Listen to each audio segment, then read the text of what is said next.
para você ter uma vida plena está em Gênesis capítulo 1, verso 1 e 2. Deus é o Criador dos céus e da terra. Amém. E você tem que acreditar nesse Deus, aceitar esse Deus. A Bíblia não explica a origem dele porque ele não tem origem.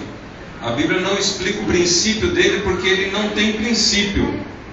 Portanto, aquela pergunta lá, quem criou Deus, que os ateus fazem, essa pergunta não cabe. Porque Deus, ele é onipresente, onisciente, onipotente. Aleluia. E essa pergunta, ela não tem lógica em si mesma dentro da filosofia bíblica.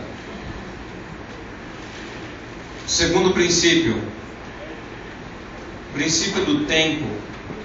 Para você ter uma vida plena, você tem que saber administrar o seu tempo. Primeiro, o ato criador de Deus foi o tempo, versos 3 e 4 e o 5 de Gênesis 1. Administre o seu tempo.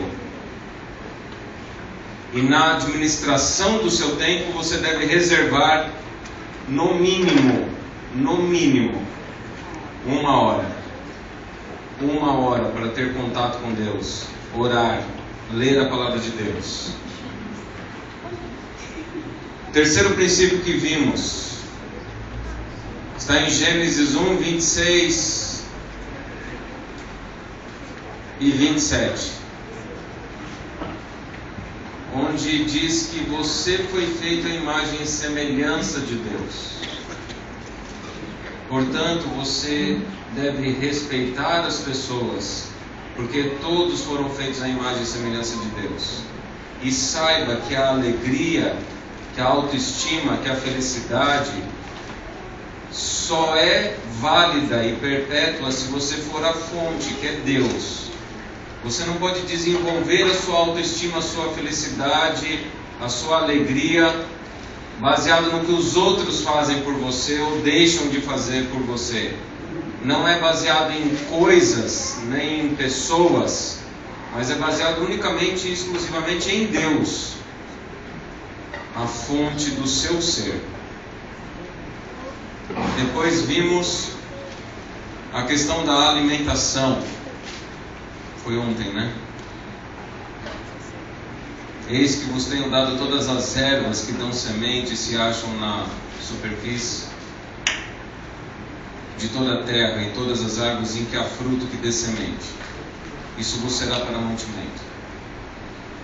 Um dos princípios para você destruir a imagem de Deus, eu falei antes de ontem a questão sexual e relacionamento, e ontem a questão da alimentação. Quando você não se alimenta direito, quando você não se alimenta baseado nos princípios de Deus, você destrói a imagem de Deus que o criou. Quando você faz uso também de produtos aí tóxicos, né? Hoje nós vamos falar sobre o quinto princípio para ter uma vida plena. E o título é O Grande Conflito e a Vida Plena. Está no capítulo 2 de Gênesis, versos 8 em diante. 8 a 15.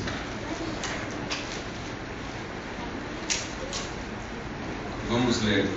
Você que tem a Bíblia aí, acompanha na leitura. Gênesis 2, de 8 a 15. E plantou o Senhor Deus um jardim no Éden, na direção do Oriente, e pôs nele o homem que havia formado. Do solo fez o Senhor brotar toda sorte de árvores agradáveis à vista e boas para alimento, e também a árvore da vida no meio do jardim, e a árvore do conhecimento do bem e do mal. E saía um rio do Éden para regar o jardim, e dali se dividia, repartindo-se em 4 braços.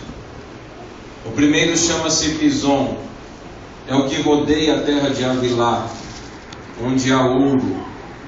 O ouro dessa terra é bom. Também se encontram lá o bidélio e a pedra de ônix. O segundo rio chama-se Guion ou Gion, é o que circunda a terra de Cuxi. O nome do terceiro rio é Tigre, é o que corre pelo oriente da Síria. e o quarto é o Eufrates. Tomou, pois, o Senhor Deus ao homem e o colocou no jardim do Éden para o cultivar e o guardar. Note que começa falando do Éden e termina no Éden. Descreve uma área enorme aí, não é uma área pequena não, viu? Uma área grande. Mas mostra que o homem tinha uma responsabilidade. Você tem uma responsabilidade. Cultivar e guardar. A palavra guardar aí no hebraico é guardar no sentido de proteger do mal. Olha só que interessante, quando Deus criou o Éden e colocou Adão ali no Éden, Deus deixou Adão consciente de uma ameaça externa. Havia uma ameaça externa, o qual ele teria que guardar-se dela. Satanás, o anjo que caiu, o anjo que foi expulso do céu. E essa história a gente encontra em Isaías, em Ezequiel, Apocalipse 12, Isaías 14, Ezequiel 28.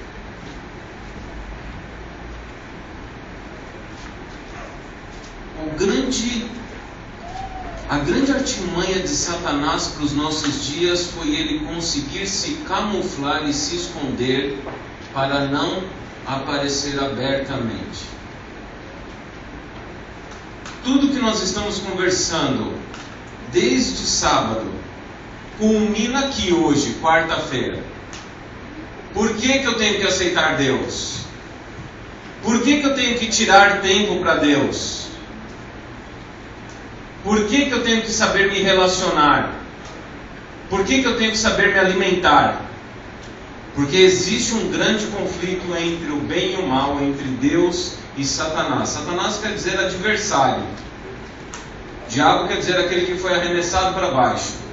Diabolos, do grego. Satanás tem a sua origem no hebraico.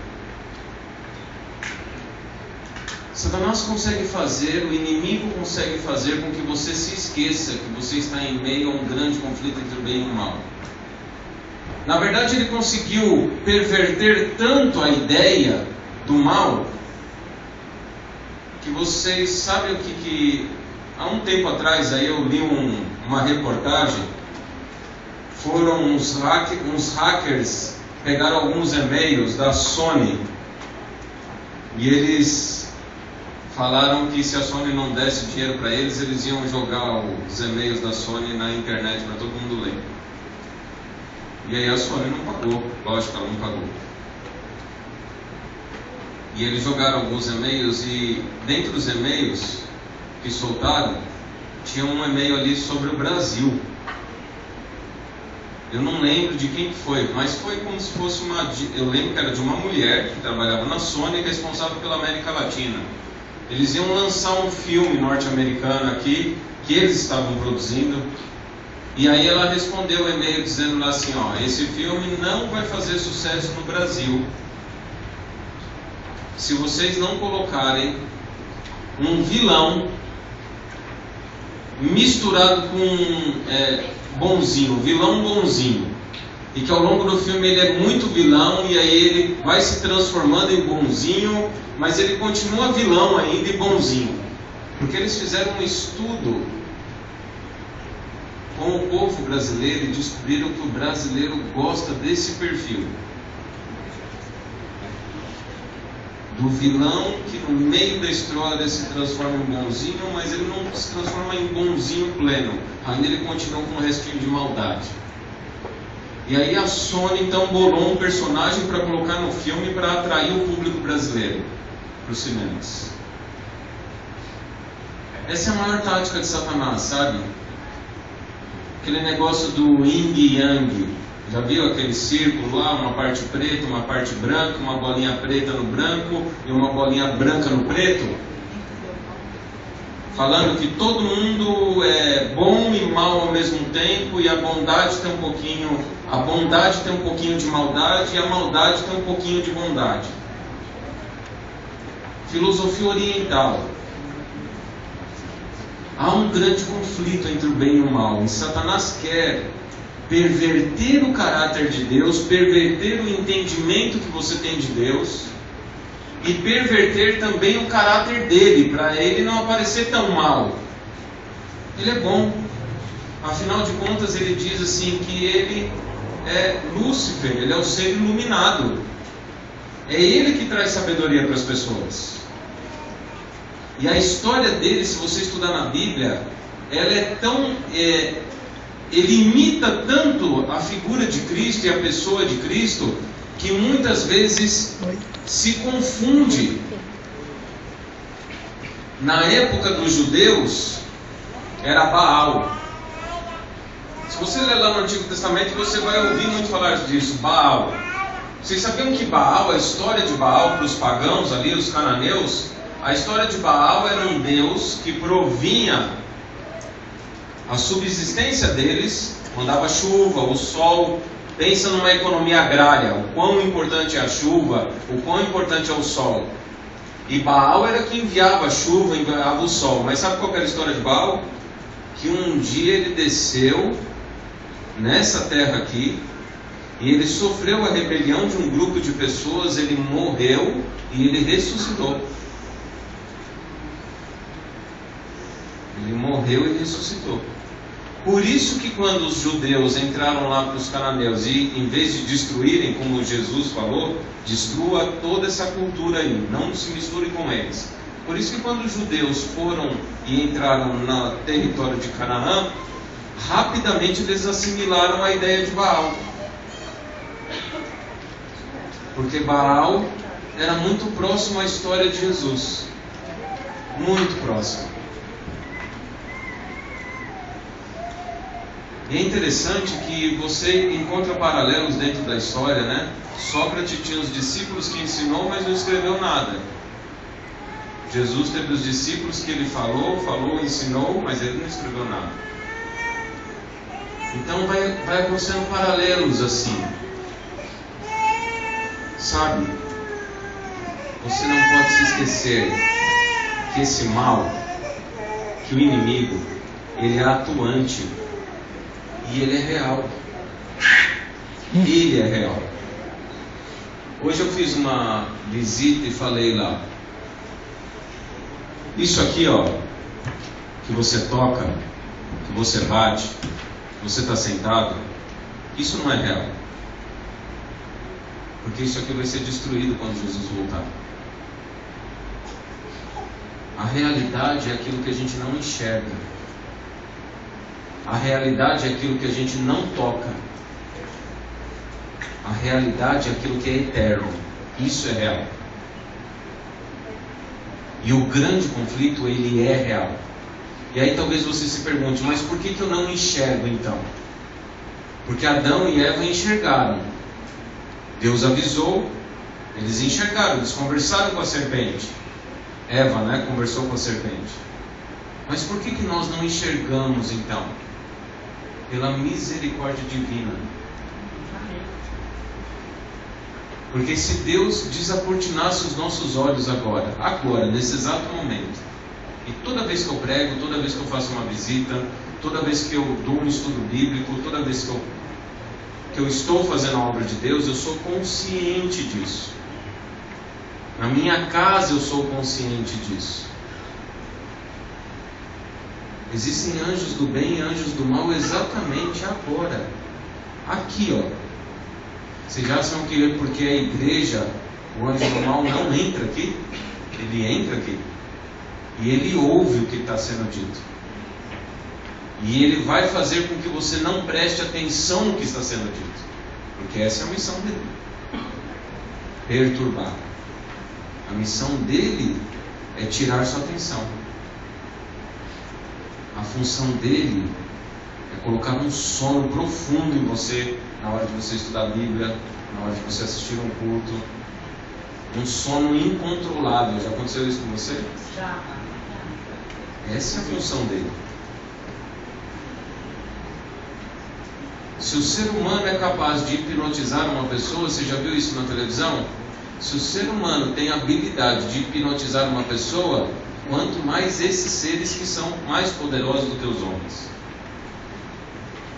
Eles não só são capazes de hipnotizar, como eles são capazes de colocar você para dormir, influenciar seus sonhos, os seus pensamentos. Ele consegue falar numa frequência tão baixa que você não consegue ouvir a voz dele, mas o seu cérebro capta a ideia que ele está transmitindo sem você ouvir. Aquele pensamento que surge de repente de rebeldia, de dúvida, de ira. Esse grande conflito ele é real. Real. E já dura, como ele mesmo diz, 10 mil anos. Já dura 10 mil anos. Que ele nasceu há 10 mil anos atrás, não tenha nada que ele não saiba de nada mais. Ele viu Cristo sendo crucificado. Já ouviu essa musiquinha aí, né? E não foi Raul que gravou, viu? Foi Elvis Presley. Raul só traduziu. E se você pesquisar a origem dessa música, ela é uma música norte-americana que ninguém sabe quem é o autor dela. É autor desconhecido. Autor desconhecido. Então ele nasceu há 10 mil anos atrás. Ele sabe de todas as coisas. E ele tem um desejo no coração dele: afastar você de Deus. Para ele te afastar de Deus, o que ele vai fazer? Ele vai fazer com que, primeiro, você não reconheça que Deus é Deus. Que você comece a questionar o caráter de Deus. Por isso nós falamos lá no primeiro dia, no sábado. A segunda coisa que ele vai fazer é ocupar tanto o seu tempo, fazer você entrar num círculo louco de rotina doida, que você não ore, para que você não tenha contato com a palavra de Deus, para que você viva o seu dia a dia se esquecendo desse grande conflito que é a realidade. O seu serviço não é real. Um dia ele vai terminar. A sua casa onde você mora não é real. Que um dia ela vai terminar.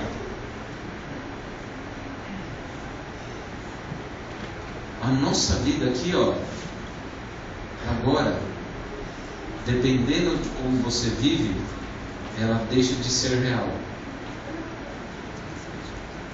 Deixa de ser real.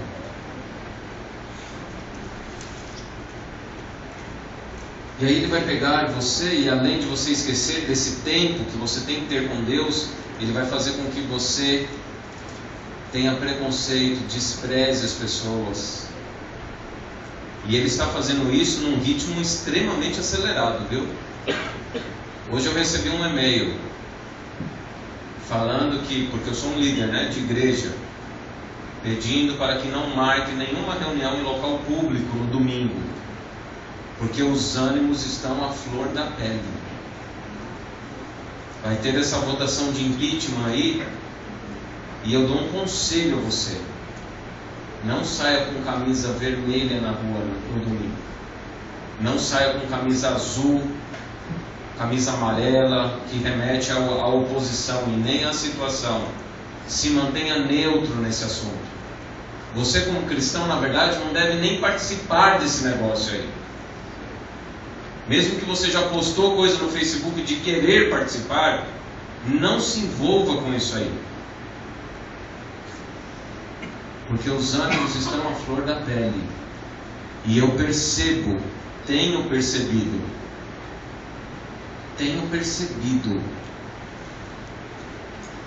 que os ventos, como diz na profecia, ventos são tumultos, são guerras. Os ventos estão sendo agitados cada vez mais forte. E a hora que Deus tirar a mão dessa situação, salve-se quem puder. Eu estava conversando ontem com uma pessoa que tem um colega dentro da prefeitura só porque ele nomeou, só porque ele falou uma frase dentro da prefeitura assim, ó: eu acho que ela vai perder o poder. Só porque ele falou isso numa conversa informal, ele foi exonerado do cargo. Isso é clima ditatorial. Se eu não posso expressar o que eu penso, é ditadura isso. Satanás está movimentando as nações e confundindo as pessoas para tirar o foco do verdadeiro conflito. O verdadeiro conflito. Qual outra coisa que ele atinge? Eu falei ontem, a questão da alimentação. Vocês estão entendendo o que eu estou dizendo aí? O grande conflito, gente, ele é no dia a dia. O grande conflito é no dia a dia. São nas suas pequenas atitudes, nos seus pequenos atos, que vai determinar se você vai sair vitorioso ou se vai ser derrotado.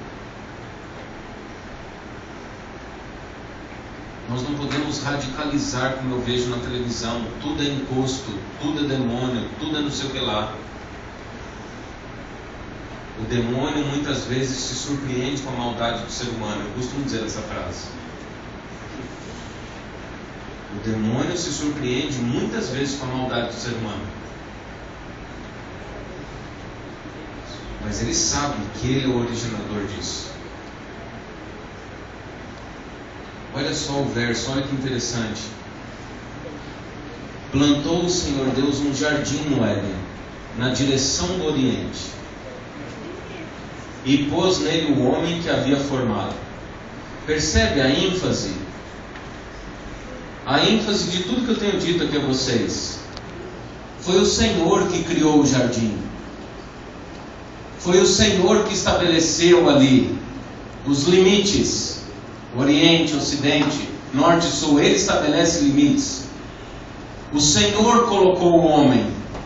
Está vendo a ênfase? Ele é o Criador. É Ele que comanda. E aí ele coloca aqui assim, ó. Do solo fez o Senhor brotar toda sorte de árvores, olha só, agradáveis à vista, boas para o alimento físico, e também a árvore da vida no meio do jardim, e a árvore do conhecimento mental.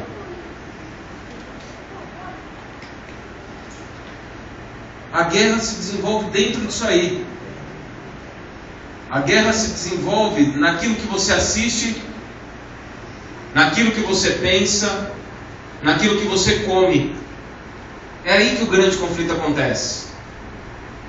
Portanto, esse princípio, essa semana que estamos conversando aqui, são princípios para você ter uma vida plena. E a vida plena é que você, através do poder de Jesus Cristo, através do Espírito Santo, por isso Ele morreu na cruz do Calvário, por isso Ele enviou o Espírito Santo, para te libertar, para te dar uma saída. Mas você tem que fazer a sua parte também. Uma vez que você recebe o Espírito Santo, esse batismo deve ser recebido diariamente. Amém. Não é uma vez salvo para sempre. Uma vez batizado pelo Espírito Santo, batizado para sempre. Porque a cada dia que você acorda, você vai ter que enfrentar o mal. Jesus falou isso. A cada dia basta o seu próprio mal. É um leão por dia. Um leão por dia. Agora, muitas vezes a gente fraqueja. Muitas vezes nós nos esquecemos. Muitas vezes nós baixamos a guarda. E é aí que ele ataca. E a guarda é baixada a partir do momento que eu começo a repousar os meus olhos onde eu não deveria repousar os meus olhos. Foi assim que aconteceu com Eva. A batalha começa a ser perdida onde eu passo a demorar a me ouvir coisas que eu não deveria ouvir. Foi o que Eva fez. E muitas vezes nós perdemos a batalha porque nós acabamos por comer e provar coisas que nós não deveríamos comer nem provar. E esse mundo já sob o maligno. É uma triste realidade isso. E eu costumo dizer muito para os meus filhos isso. A vida, ela é dura. É dura. A vida, ela é dura. E essa geração... Não sei com quem eu estava conversando isso aí também, essa semana. Conversei com muita gente. Essa geração é muito bobona, viu? Na minha opinião. A nossa geração, a minha geração, era mais atento, assim, era mais maldosa também do que essa geração. Tem gente que fala que essa geração é má. Eu não creio, não. Eu creio que a minha geração foi a pior de todas, da década de 80. Década de 80 foi a pior geração, na minha opinião, na minha visão. Na televisão aparecia em programa infantil gente pelada, pedofilia aberta, vocês sabiam disso? Era coisa de maluco na década de 80. A gente progrediu um pouquinho, viu? Nesse ponto. Ou talvez foi enrustido de maneira melhor, né? Porque destruiu uma geração. Agora é a geração que eu chamo de geração zumbi. A nossa geração era a geração má, ativamente má. A minha, né? Quando eu falo a nossa, a minha. Década de 80. Agora essa geração já passou da fase má. Já está morta. Na minha opinião. Pode notar isso aí. Veja. Compare-se. É uma geração morta. Dominada pela telinha aí. Dominado. Parece aqueles cavalos que andam com aquele negócio para só olhar para uma direção, não olha mais para os lados. Assustador isso. Só que é interessante porque Deus fala que a igreja, justamente quando chegasse nessa fase, uma igreja morna, uma igreja morta, é ela que vai triunfar. Parece que Deus vai dar uma lição bem dada em Satanás, sabe? Dizendo assim, ó, é com essa igreja aí miserável, desse jeito aí, ó, aos cacos, uma igreja morta-viva, é ela que vai vencer você. Amém. Glória a Deus. Percebe? Aleluia. Mas o grande conflito é real. Então, o que nós estamos conversando hoje é tudo para reafirmar aquilo que eu tenho dito desde o primeiro dia. Você tem que se conscientizar do grande conflito. Uma vez perguntaram para mim, pastor, qual que você acha que foi o maior mal que Satanás conseguiu colocar na terra? Aí eu falei, para a geração atual? Aí ele falou, para a geração atual. E eu não titubeio não, eu falo isso direto. Satanás conseguiu neutralizar a consciência do grande conflito. Satanás conseguiu fazer com que as pessoas se esqueçam que existe esse grande conflito entre o bem e o mal. E as pessoas começam a viver de maneira descuidada. Só que isso é profético, sabia? Daniel capítulo 8, verso 25, se não me falha a memória.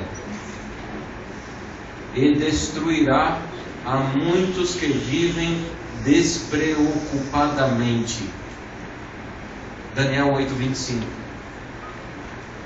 É interessante, vivemos em uma geração que vive despreocupada. Então eu como a hora que eu quero, quando eu quero, do jeito que eu quero. Eu tenho relacionamentos sexuais com quem eu quero, do modo que eu quero, onde eu quero, quando eu quero, e não me interessa.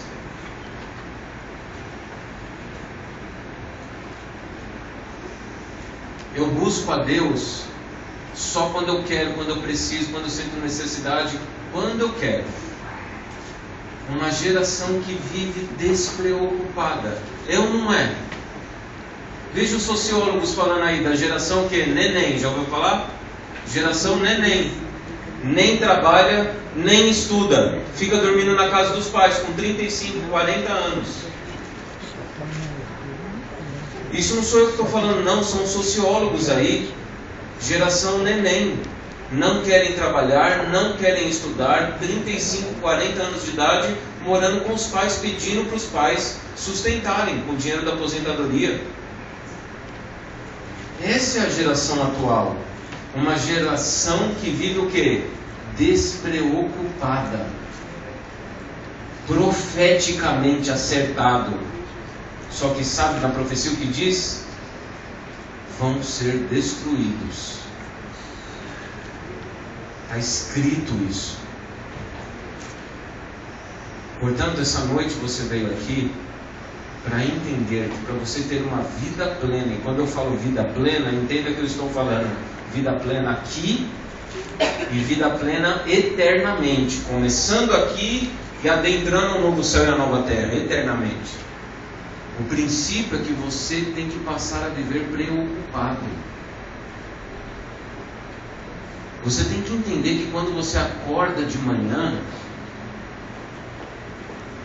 se você não ora e não tem contato com Deus, você está na mão de demônios. Você tem que entender se você faz algum ato desonesto, se você transgride algum dos mandamentos de Deus. E olha só o que ele prega por aí, dizendo que os mandamentos foram abolidos. Se você transgride abertamente, conscientemente, alguns dos mandamentos de Deus, você está abrindo a porta para o demônio entrar dentro da sua casa. Se você se coloca os seus olhos na frente de coisas, assistindo coisas que o seu anjo não vai ficar lá, pense que o seu anjo da guarda vai ficar lá.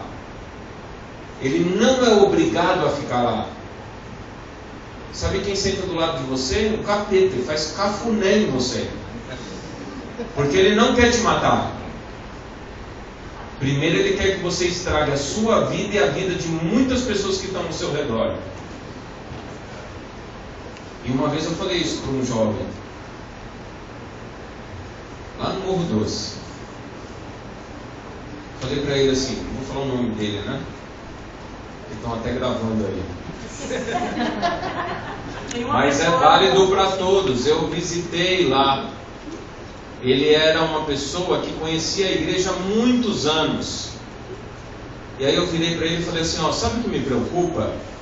Tantos anos você conhece a igreja e você nunca tomou a decisão de se batizar, de frequentar a igreja, viver uma vida para Deus. Eu falei, o que me preocupa não é a sua perdição, não. Se você continuar assim, você vai se perder. O que me preocupa é que durante 5 anos você deixou de pregar para as pessoas.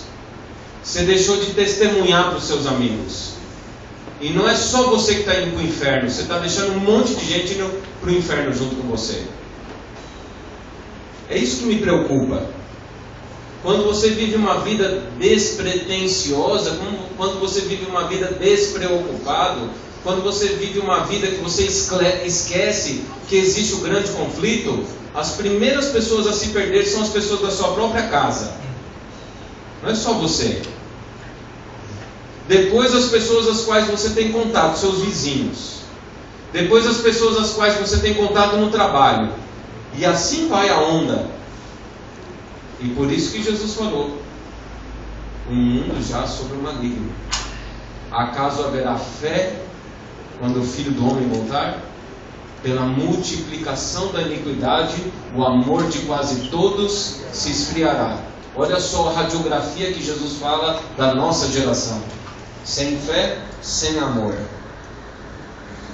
E a iniquidade se multiplicando. Você tem que se conscientizar do grande conflito. Você tem que entender que esse grande conflito, ele não é vencido aprendendo artes marciais, manejando armamentos. O grande conflito é vencido quando você coloca isso aqui, ó, dentro da sua cabeça. O grande conflito é vencido quando você coloca o joelho no chão e começa a orar. Porque existe uma frase muito linda. Quando a mais fraca das almas se coloca de joelhos para orar. Lógico, né? Joelhos aqui é a ideia de orar, não é que você tem que orar de joelho. Você pode orar em pé, de joelho, deitado, prostrado. Vocês sabem o que é prostrado, falando nisso? O que é prostrado, hein? A gente pensa que é de joelho, né? Prostrado é testa no chão, viu? Amém.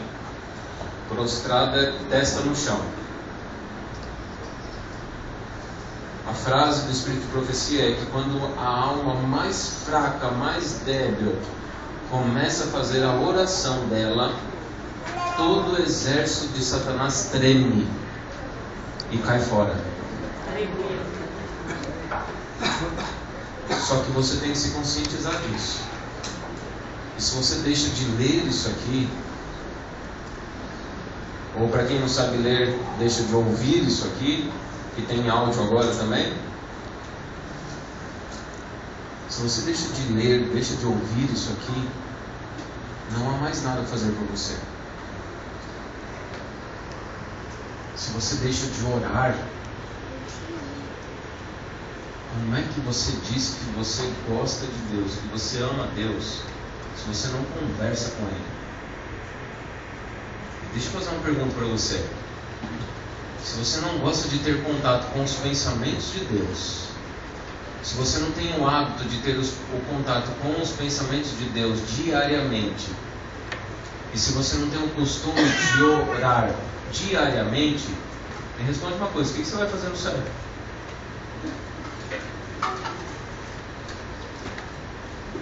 Eu garanto você que é o último lugar do mundo que você vai querer estar no céu. O último. Porque você não vai conhecer o dono da casa. Já foi na festa lá de penetra? Já entrou em festa de penetra, de aniversário? Alguém já falou assim: ô, você é meu amigo, vamos lá na festa comigo? Não, mas foi você que foi convidado, não fui eu, não conheço ninguém lá. Ah não, mas eu também não conheço, vamos lá comigo, só para você fazer companhia para mim. Aí você vai lá na festa, entra lá e vê um monte de gente estranha. Você quer estar em qualquer lugar do planeta, menos dentro daquela festa. O céu vai ser assim para quem não tem contato com Deus hoje. É você que vai pedir para sair, não é Ele que vai te expulsar. É isso que Satanás faz, viu? Mudar o caráter de Deus. Deus não vai expulsar ninguém do céu. É a própria pessoa que vai pedir para ela não ficar. Então o grande conflito é real, gente. O grande conflito é real.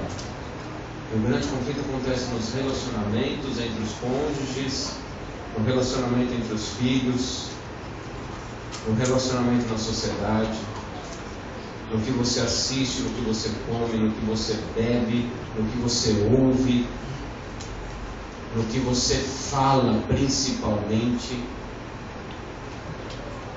No que você fala principalmente. Lá em Malaquias está escrito o seguinte, viu? Que existe um livro memorial diante de Deus e você tem um anjo dedo duro.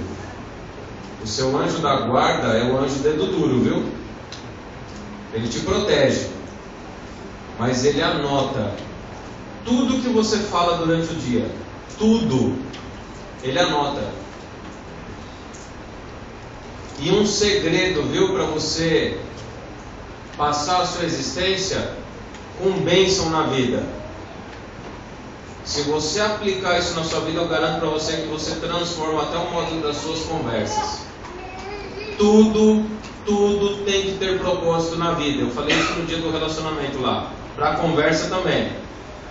Quando uma pessoa vem falar mal da outra para você, que viu a pessoa fazendo errado, coisa errada, você vira para a pessoa e fala assim, ó, qual é o propósito desse negócio de você falar para mim isso? Você já foi falar com a pessoa lá? Porque quando você vai falar com a pessoa que você viu ela em erro lá, aí tem propósito. Agora, você falando para mim, não fui eu que fiz? Qual é o propósito de você estar falando mal da outra pessoa? Tudo tem que ter propósito, viu? E o cristão tem que ter propósito para o céu, não para a destruição. E o grande conflito acontece dessa maneira. Portanto, gente, o recado dessa noite ele é bem simples. Eu falei de muitas coisas, né? Vocês pegaram a ideia aí. Conscientize-se do grande conflito. Adão e Eva deixaram de vigiar por um instante. Eis que Deus colocou o homem para cultivar e guardar o Éden. Por um instante esqueceram. Por um instante esqueceram do grande conflito. E olha o resultado. Por um instante que você esquece do grande conflito na sua vida, veja o resultado, que você tem alguns resultados aí na sua vida. Pense. Conscientize-se do grande conflito entre o bem e o mal. Mas não precisa viver com medo, porque Jesus Cristo morreu na cruz do Calvário. E a profecia é que a serpente, que Satanás iria ferir o calcanhar dele, mas ele esmagaria a cabeça de Satanás. E foi isso que ele fez. Ele esmagou a cabeça de Satanás. Conscientizar-se do grande conflito, encerrando aqui, não é viver com medo. Não é viver pensando assim, nossa, será que tem demônio do meu lado aqui? Será que o demônio está me perseguindo? Será que o demônio está na rua? Não é pensar nisso. É conscientizar-se que sim, ele está à espreita. Ele está rodeando, como Pedro diz, bramando como um leão. Só que o leão brama quando ele está com medo. O felino ruge quando está com medo. Não se esqueça disso. E ele tem medo. Ele tem medo que você tome consciência disso. Que ele já foi derrotado. Amém. Ele tem medo que você se conscientize que você é de Jesus Cristo e você deve ver uma vida para Jesus Cristo, porque aí ele está totalmente derrotado. Ele tem medo disso aí. Conscientize-se disso então, porque não é você que ganha a batalha, é Cristo quem ganha a batalha. Amém. E ele ganhou lá na cruz, quando esteve encarnado em homem. Imagine agora glorificado. Agora ele estala o dedo ali, ó, e destrói tudo. Se quando o homem ele venceu Satanás, imagine hoje glorificado. Mas você tem que ter consciência disso. Todos os dias, pedindo proteção. Todos os dias colocando-se nas mãos de Deus. Todos os dias vigiando o que você vê, o que você come, o que você ouve, o que você fala. Todos os dias. E nunca faça promessa para Deus: a partir de hoje nunca mais eu vou fazer isso. Não fale isso. Porque Deus não te deu poder para isso. Fale sim: hoje eu não vou fazer isso. Amanhã é outro dia. Amanhã você tem que renovar a promessa, renovar o voto. Hoje, Senhor, vou permanecer fiel. E todos os dias. Amém. Jesus Cristo morreu na cruz do Calvário para te libertar. Jesus Cristo morreu na cruz do Calvário para te dar vida plena. Jesus Cristo morreu na cruz do Calvário para te libertar desse grande conflito. E Ele tem poder para te proteger. Mas você não pode se esquecer disso. Todos os dias que você acordar, lembre-se disso. Existe um grande conflito. E você tem que cultivar a sua vida, cuidar dela e guardar. Cultivar lendo, cultivar orando. Se proteger do mal. Não deixar que nada de Satanás entre na sua casa. Entre na sua casa. Seja audível, visível, seja através do olfato, seja através do paladar. Não permita que entre na sua casa. e você vai vencer. Cristo venceu, você vai vencer. Vamos ouvir uma música, depois eu faço a oração.